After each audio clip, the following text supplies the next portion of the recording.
Assalamualaikum semuanya. Semoga Allah senantiasa melimpahkan rahmat dan keberkahannya untuk kita semua. Amin amin ya robbal alamin. Kisah Abu Nawas, menghina raja tapi diberi hadiah. Konon di zaman Raja Harun al-Rasyid sebelum ada yang namanya toilet, yang ada hanya sungai untuk buang hajat. Suatu ketika sang raja merasa perutnya sedang sakit dan sudah tidak bisa lagi untuk diajak kompromi. Seketika itu juga raja meminta para pengawal untuk mendampinginya ke sungai demi menuntaskan hajatnya. Kebetulan sungai di situ mengalir ke arah selatan.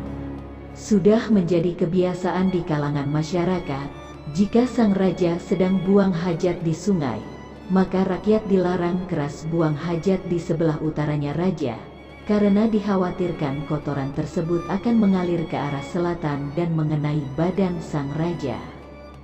Bagi yang melanggar, maka akan mendapatkan hukuman berat dari sang raja. Namun kali ini, peraturan tersebut tidak diindahkan oleh Abu Nawas. A1Z1 Abu Nawas dengan santainya juga ikut buang hajat di sebelah utara agak jauh dari sang raja.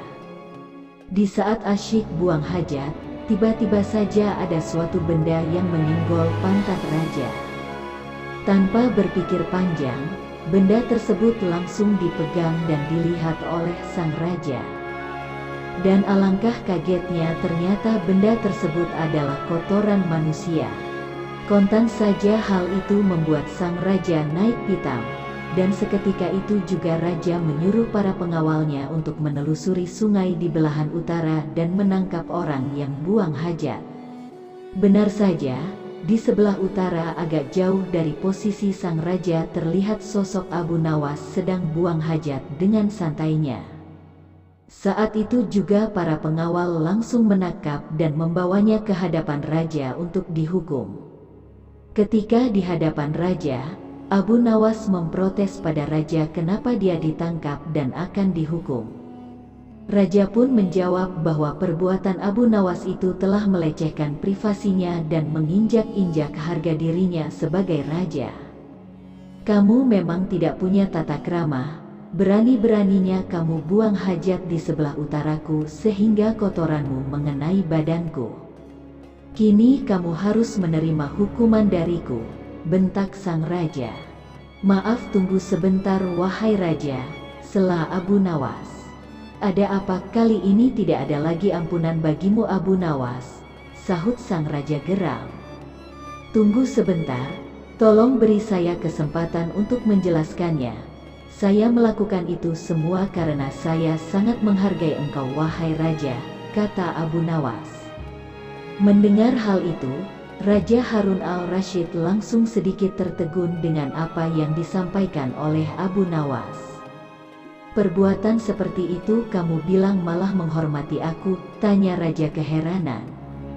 Begini raja, selama ini jika raja tengah mengadakan perjalanan dengan rakyat atau bersama pengawal, tidak ada satupun dari rakyat atau pengawal yang berani mendahului jalannya raja. Begitu juga dengan saya, ketika saya ikut rombongan raja, posisi ketika berjalan tidak berani mendahului raja. Itu saya lakukan karena saya menjaga tata krama dan sopan santun kepada raja, bela Abu Nawas. Ya bagus, tapi apa hubungannya dengan perbuatanmu sekarang ini? Tanya raja. Begini raja, saya menghormati engkau tidak setengah-setengah. Ketika saya buang hajat, saya memilih di sebelah utara raja dan hal ini saya lakukan karena saya khawatir jika di sebelah selatan raja, maka nanti kotoran saya tidak sopan kepada kotoran raja karena sudah berani berjalan mendahului kotoran raja. Ini semua saya lakukan demi tata krama saya kepada kotoran raja, jelas Abu Nawas. Mendengar penjelasan Abu Nawas, raja pun tersenyum. Dia tidak jadi marah dan menghukum Abu Nawas, tetapi Abu Nawas malah diberi hadiah karena alasannya masuk akal. Sampai di sini dulu perjumpaan kita. Semoga Anda semuanya terhibur. Wassalamualaikum warahmatullahi wabarakatuh.